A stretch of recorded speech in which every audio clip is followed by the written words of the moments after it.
Lur, selamat datang di Ngalor Buma Horor. Lur, sehat-sehat kabeh ya lur. Balik mana yang aku Icang seperti biasa. Ini siapa nih yang dari kemarin request Squidward? Iya udah oke, demi kalian tak turutin lur. Pertama kalinya tak ngalor ngidulin series ya kan. Aman, slow, bakal dirangkum seefektif, sedetail dan semenarik mungkin. Squid Game bercerita tentang 456 orang yang mengikuti sebuah permainan dengan jumlah hadiah yang sungguh fantastis. Tapi ternyata ini bukanlah sekedar permainan biasa, dan orang-orang yang berpartisipasi juga bukan orang yang hidup dengan normal. Yowes, kita langsung gaskan pantun aja ya lur, sesuai requestan dulurku Obama. Aduh jadi enak. Makasih loh pak, ini requestan pantunnya pak. Cak Icang mangan ayam goyeng, monggo sekecaaken yeng.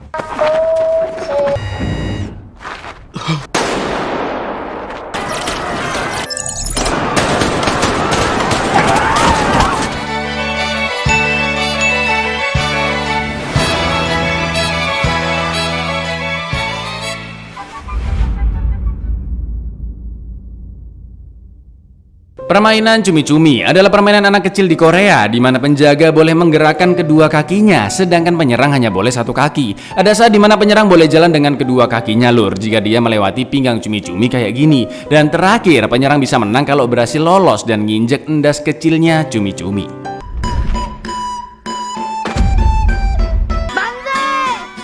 Seorang pria parubaya bernama Gihun adalah anak yang ya bahasa halusnya durhaka lah sama emaknya. Nganggur, banyak utang, mau beli kado ulang tahun anaknya minta uang ke emaknya. Habis gitu kuras habis saldonya bukan buat beli kado tapi buat judi pacuan kuda. Tolol.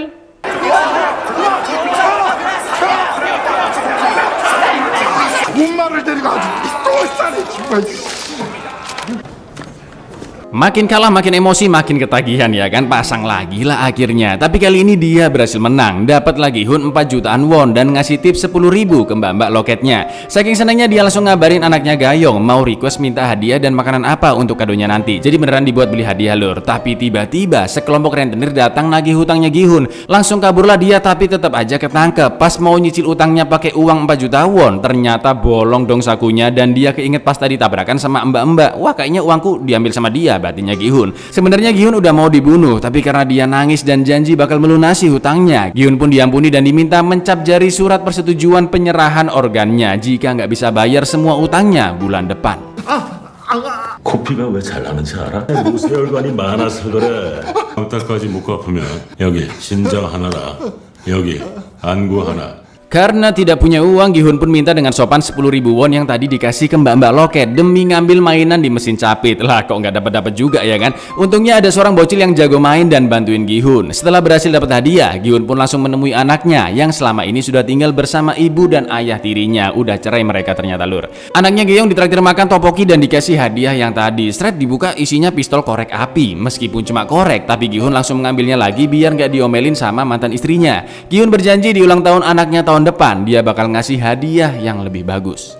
Setelah itu Gihun gendong anaknya pulang ke rumah. Jelas diomelin sama mantan istrinya karena pulang kemalaman. Pas sampai stasiun Gubeng, pintu udah ketutup. Nungguin lah akhirnya kereta selanjutnya dan disamperin sama seorang pria misterius. Pria ini tiba-tiba mengajak Gihun bermain dan siapapun yang menang harus membayar 100.000 won. Ini main apa sih lur? Pokoknya kalau gaconya musuh dipukul bisa kebalik, nah baru bisa menang. Selebel jebret kalah ya kan. Dan karena tahu Gihun gak punya uang, pria ini ngepur dengan menamparnya sekali sebagai ganti uang 100.000 won.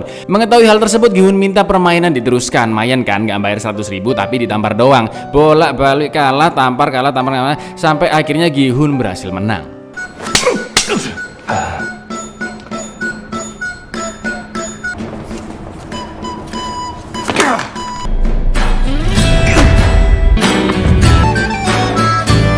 현상일이다.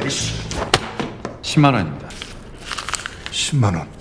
Dari main begini doang Gihun dapat uang cukup banyak lur. Ditawarinlah untuk permainan lainnya yang berhadiah lebih besar. Awalnya Gihun gak mau karena mikir cuma akal-akalannya pria ini aja. Lalu tiba-tiba pria ini menyebutkan biodata Gihun secara lengkap, berapa nominal utangnya ke bank dan ke rentenir. Juga tahu kalau habis tanda tangan surat penyerahan organ. Gihun pun diberikan kartu nama dengan nomor telepon di belakangnya. Siapa tahu dia berminat.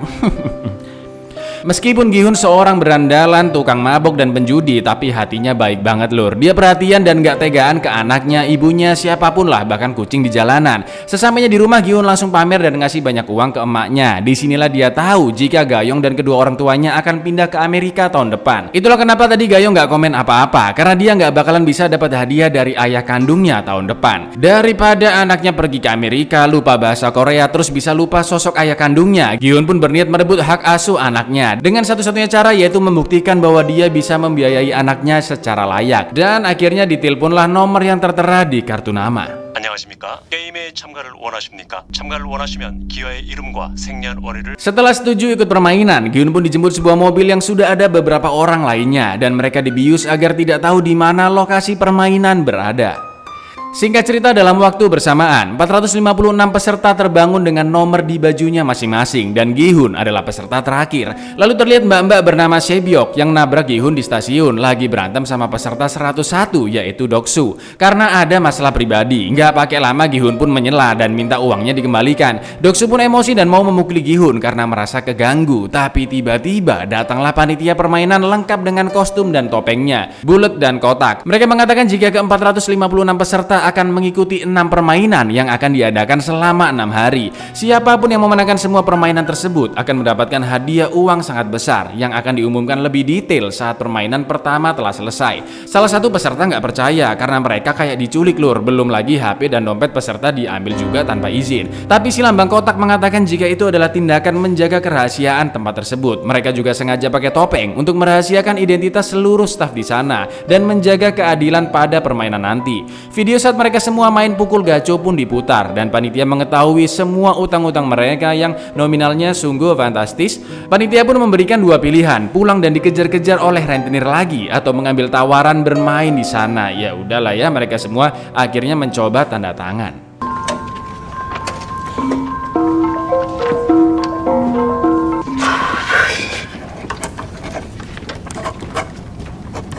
Hanya ada 3 pasal yang harus ditandatangani. Pertama, pemain tidak diperbolehkan berhenti bermain. Kedua, pemain yang menolak bermain akan dieliminasi. Dan ketiga, permainan dapat dihentikan jika mayoritas pemain setuju. Setelah itu mereka pun diminta foto di depan kamera dan pergi ke suatu tempat melewati banyak tangga. Kayak Hogwarts-nya Harry Potter, lihat-lihat lur. Di suatu ruangan, terlihat orang misterius bertopeng hitam yang dijuluki frontman bisa memantau semua peserta melalui CCTV. Lalu dia pergi mengangkat telepon dan mengatakan jika permainan pertama sudah siap dimulai. Semua peserta pun masuk ke tempat permainan pertama. Di sana Gi-hun bertemu dengan teman masa kecilnya bernama Sang-woo. Lalu tak lama kemudian permainan pertama pun dimulai yang dinamakan lampu merah, lampu hijau. Dalam waktu 5 menit pemain harus bisa melewati garis finish. Mereka hanya boleh bergerak ketika penjaga berteriak lampu hijau, lampu merah. Tapi kalau ketahuan gerak pas penjaga selesai berteriak, mereka akan dieliminasi. Begitu pula dengan pemain yang nggak sampai garis finish ketika waktu telah habis juga akan dieliminasi. Baru aja timer dinyalain sudah ada satu mas-mas jamet sosokan pingin menang duluan. Alhasil badannya pun gak seimbang dan kelihatan bergerak. Lalu yang terjadi,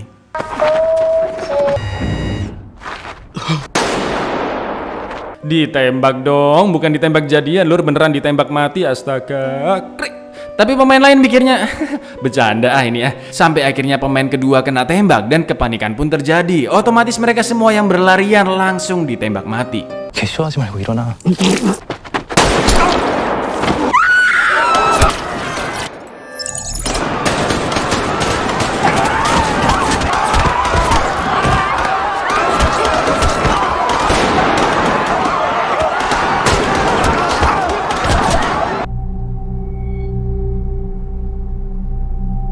Mampus, apa nggak keringet dingin itu yang masih hidup ya kan? Tapi si kakek peserta pertama bernama Ilnam yang terkena tumor ganas dan pintar menganalisis, sudah benar-benar paham peraturannya dan selalu bisa lolos. Semua peserta yang melihat cara si kakek langsung cepet-cepet jalan. Ingat, waktu habis sama aja tetap dieliminasi ya kan? Waktu tinggal 2 menit lagi, tapi Gi-hun masih gemeter nggak karuan. Untung sahabatnya Sang-woo mengingatkan jika waktu kurang sedikit dan memberikan tips untuk berlindung di belakang orang lain biar gerakannya susah dideteksi oleh boneka. Udah arenanya berpasir, gampang kepleset. Mana boneka ngomongnya makin lama makin cepet lur. Jadi di awal masih lampu merah, lampu hijau gitu kan lur. Terus lama-lama jadi hijau gitu.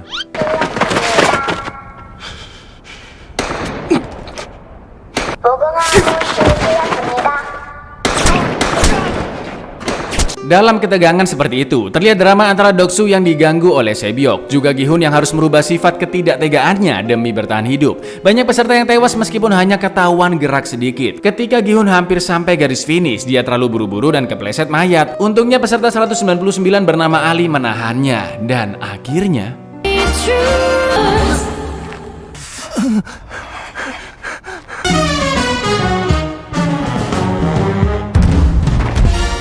semua pemain yang nggak sampai garis finish langsung ditembak, dan mereka yang menang akan melanjutkan permainan kedua. Lalu di akhir episode pertama, terlihat tempat permainan yang ternyata ada di sebuah pulau terpencil.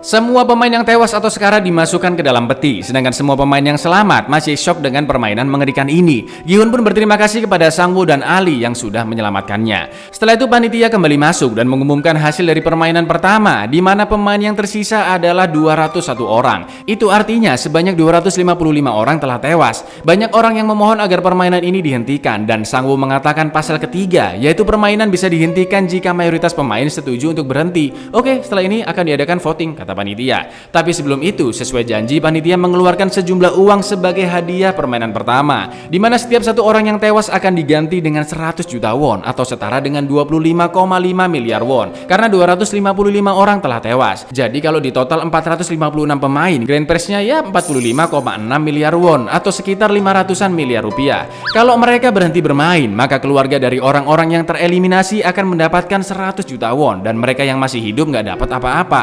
Voting pun dimulai dari urutan yang terakhir, yaitu Gi-hun yang memilih berhenti. Begitu pula dengan Ali dan Doksu, tapi tidak bagi Mbak Sebyok dan Sang-woo yang memilih untuk lanjut. Tanpa disangka-sangka, hasil pun seimbang lur, karena mereka yang setuju lanjut beranggapan masih ada harapan di dalam sana daripada kembali ke dunia yang sangat kejam dan mati di tangan rentenir. Tersisa peserta nomor 1, yaitu Mbah Ilnam sebagai penentuan, dan akhirnya dia memilih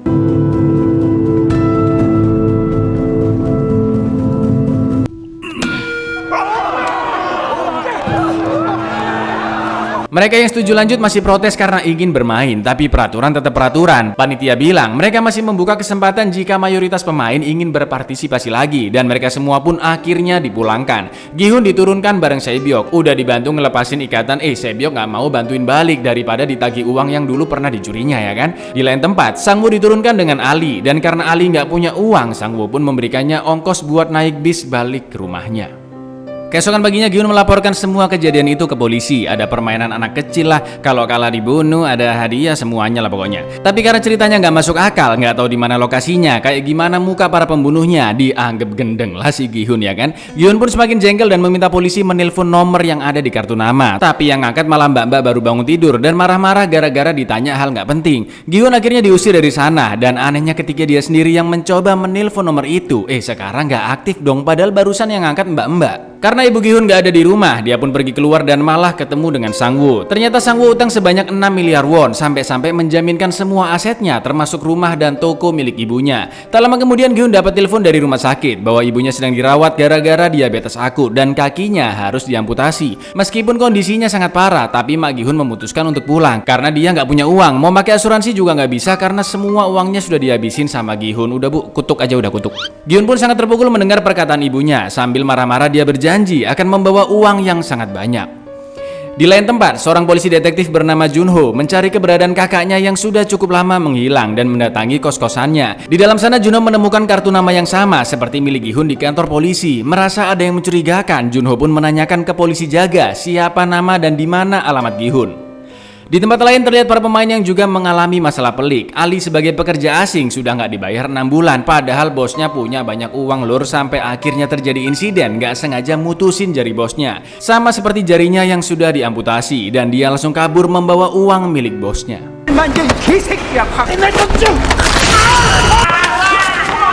Sebyok yang berasal dari Korea Utara dan membelot masuk ke Korsel, pingin orang tuanya bisa dibawa masuk juga ke Korsel, tapi berkas ribet nggak kelar-kelar dan dia disuruh bayar terus-terusan dalam jumlah yang sangat besar. Sang-woo selama ini berbohong ke ibunya kalau dia pebisnis sukses di Amerika, sampai akhirnya datanglah sekelompok polisi yang akan menangkap Sang-woo karena ternyata sudah menggelapkan dana dan pelanggaran keras yang lainnya. Disitulah emaknya tahu anaknya sedang dalam masalah.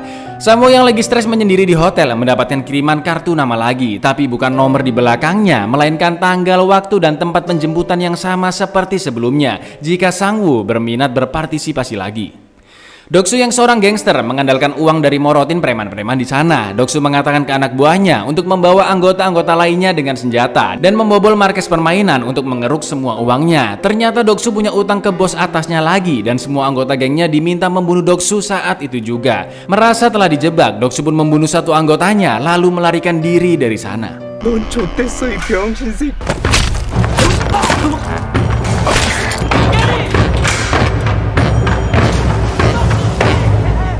Gi-hun pun mencoba pinjam uang ke temannya buat operasi amputasi kaki ibunya, tapi dia nggak mau minjemin. Stres minum soju dulu dan tiba-tiba ada kakek Ilnam yang mendatanginya. Ternyata dia lagi numpang tinggal di rumah temannya dekat sana. Ilnam berencana untuk kembali bermain karena dia udah nggak punya siapa-siapa lagi dan habis gini juga mati karena penyakit tumornya. Lebih baik mencoba bermain daripada hidup dalam keadaan tersiksa, kata Mbak Ilnam. Setelah itu Gi-hun mencoba pinjam uang ke mantan istrinya, tapi dia juga nggak punya uang. Sampai akhirnya suaminya datang dan Gi-hun buru-buru pergi dari sana. Tapi sebelum benar-benar pergi, Gi-hun diberikan sejumlah uang asalkan Gi-hun gak menemui Gayong lagi. Wah, ngamuk lah, langsung disikat gak pakai lama. Karena bagaimanapun Gayong adalah anak kandungnya.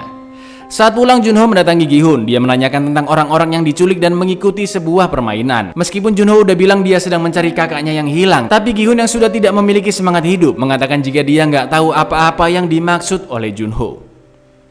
Di akhir episode kedua, dengan beragam masalah pelik yang dialami pemain, mereka pun memutuskan untuk kembali mengikuti permainan. Terlihat Junho yang mengikuti mobil panitia, dan kali ini para pemain jauh lebih menyiapkan diri, seperti Sebyok yang menutup hidungnya biar dia nggak pingsan.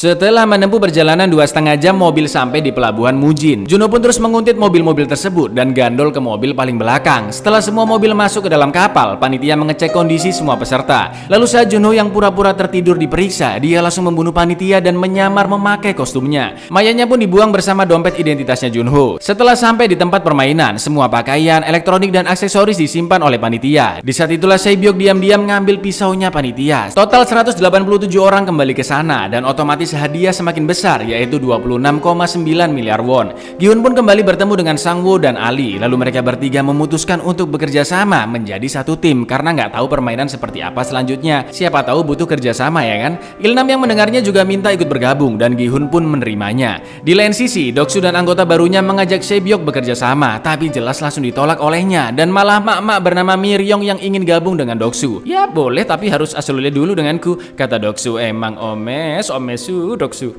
Bukan cuma pemain yang makan dan istirahat, tapi panitia juga lur. Mereka hanya boleh membuka kostum jika sudah berada di kamar masing-masing. Sempat curiga orang di sebelahnya Junho ngelihat dia yang kesusahan buka kunci kamar. Panitia sendiri juga memiliki tingkatan, kotak pimpinan paling atas, lalu segitiga yang membawa senjata, dan terakhir lingkaran bagian cupu-cupunya. Malam itu Miryong izin ke kamar mandi dan Sebyok juga ikutan izin. Tujuan Miryong adalah biar bisa nyebat yang udah disimpan di dalam anunya pakai kapsul luar biasa. Sedangkan Sebyok berniat membuka lubang ventilasi dengan pisau yang dicurinya tadi. Dengan dibantu oleh Miryong yang bagian mengulur waktu, Sebyok berhasil masuk dan melihat sekeliling tempat tersebut.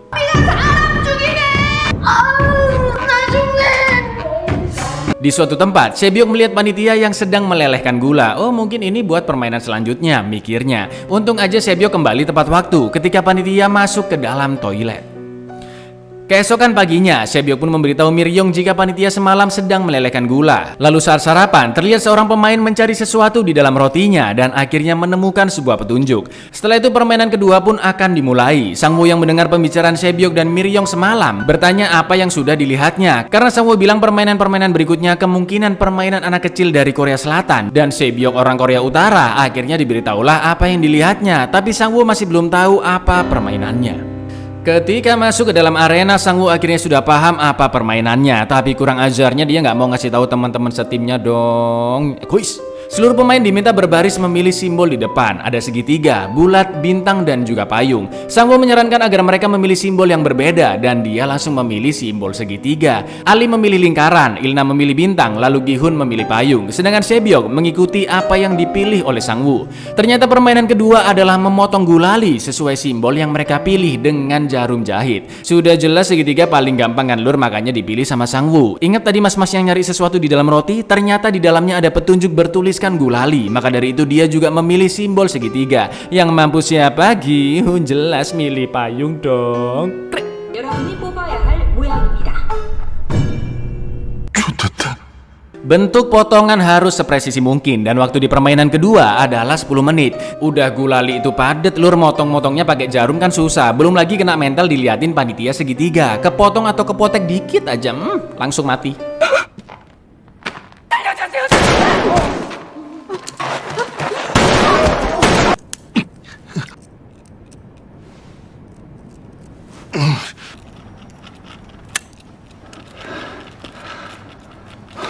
Banyak orang melakukan kesalahan dan langsung ditembak mati. Salah seorang panitia kotak mulai curiga dengan Junho karena panitia lingkaran bertugas membawa mayat ketika permainan sudah selesai. Maka dari itu kotak akan mengajak Junho bicara empat mata. Miryong menggunakan korek yang disembunyikannya untuk memanaskan jarum dan gampang bikin polanya. Pemain yang dapat petunjuk tadi berhasil jadi pemain pertama yang lolos. Lalu Sebyok, Ali, dan Sangwoo juga berhasil lolos. Anehnya ketika si pria tadi diperbolehkan kembali ke base camp, panitia tiba-tiba memintanya belok ke kiri. Ada apakah gerangan? Sabar, belum dijelasin di sini kenapa lur.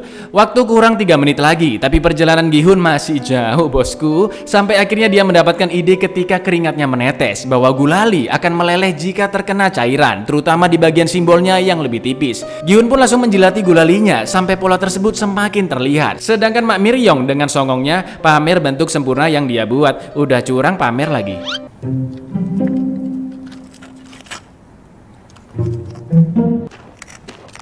(244번) 성공.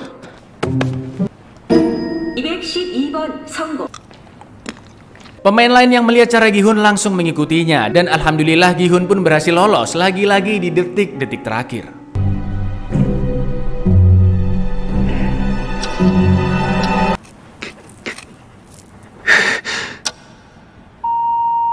Di akhir episode ketiga, salah satu pemain yang nggak mau mati langsung menyerang panitia dan mengambil pistolnya, lalu memaksa seorang panitia kotak melepaskan topengnya. Karena dia akhirnya beneran memperlihatkan identitasnya, topeng hitam pun langsung datang membunuh panitia kotak sesuai peraturan yang berlaku. Dan kebetulan panitia kotak tersebut adalah orang yang curiga dengan Junho. 우리가 누군지 알게 되면 죽는다. 29번 제 끝에 들어보지.